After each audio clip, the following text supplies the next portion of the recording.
Yukarıdaki şiirlerimizin devamı hürmetli vatandaş. Prezident Trump hükümetinin Cungo qaratqan strategiyalik siyaseti hazır dağlığı işede tüzülmekte. Prezident Trump hükümeti Asya Tinç Okyan devletleri allaqachon tashabbus qilgan Hindi Tinch Okeani strategiyasi hukumiga ovoz qo'shdi va buni tadrijiy konkret strategiyalik siyosatga aylantirdi.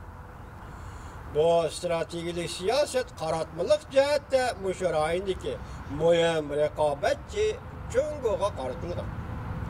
Endi Tinch Okeani strategiyasi Prezident Trump hükümetining oshkora va sesli bilan shar'iy irishiga ergishib, o'tgan bir yilda bu siyosetga bog'liq har bir tarmoqlar bir-birlab amaliylashtiriildi.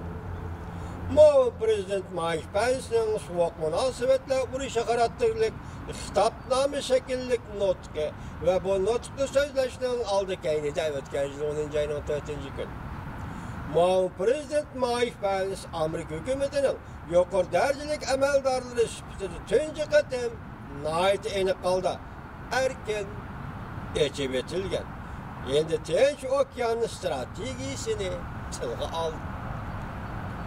Çavşan yerim orili sovuq munosabatlar urushining qoldiqlari. Çavşan hozir har kim talashadigan bir strategiyalik o'ringa aylandi. Çavşan yerim orili manfaatlariga munosabatli davlatlar geopolitikalik talash tartish qilishdan va cho'ng davlatlar raqobatining oyun ko'rsatish sahnasiga aylanmoqda. Amerika Çavşan bilan bo'lgan munosabatlarni yaxshilanish bilan birga Jungo Çavşan munosabatlari shiddat bilan o'rnadi. Rossiya, Yaponiya va boshqa Hindi Tinch Okean davlatlari orqa-orqadan Çavşan diplomatiyasini yo'l qo'ymoqda. Bunun kaynidagi g'arazlar kishilarning burniga qo'yoq miltiq dorisi yedi elib keldi. Dal shundoq bo'lganlikdan Çavşan yadro qurollari masalasida hargizmi yakka yagona masalasi emas. Hargizmi yakka yagona masala emas. Amerikaning texnik cho'nqur va texnik strategiyalik o'rinlashtirish plani bor. Rayon doirasidagi davlatlar qarab turmaydi. Bunun uchun kaskin elishidir, qarshilishidir. Bu ishlar zo'r darajada Çavşan yadro qurollari masalasining hal bo'lishiga va Çavşan yerim oralining istiqboliga ta'sir ko'rsatdi. Sharq-Shimol Osiyoda uzun o'tmay bir yangi tartib o'tirg'i chiqdi. Bu yuqoridagi munosabatlik mazmunlar. Endilikda yana bir xabar. Amerika Jungoning xalq pulining kursini tushirmaslikka va'da berishi talab qildi. Bu shirkatning suhbat jarayonida. Mavzuda xabar 2 ayning 20-kuni Reuters agentligi tomonidan e'lon qilindi. Amerika Jungo mushahapda Washingtonda suhbat o'tkazildi. Bloomberg TV haftaning 2-kuni bunda xabar qildi.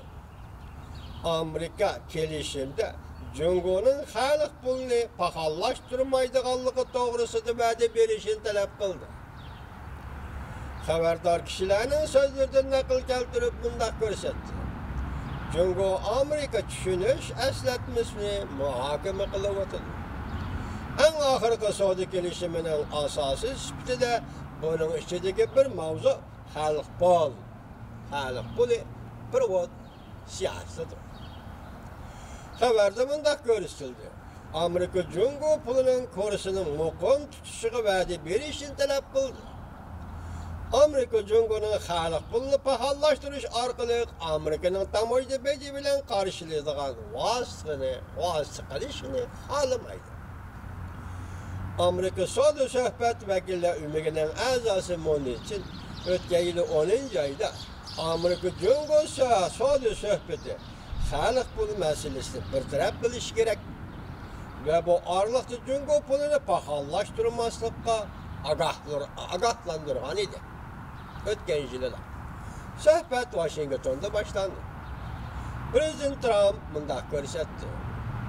Haftaning 5-chi kuni Jungo Amerika yanada savdo kelishimi imzolaydigan bo'lsa, Amerika taraf haftaning 5-chi kuni yani bugun Jungo Amerika yanada savdo kelishimi imzolamaydigan bo'lsa, Amerika taraf Jungodan import qilingan 200 milyard dollarlik tovar mallarga 10%dan aşırıp baş koyup 25%ga baş koyup 25%ga ko'paydi.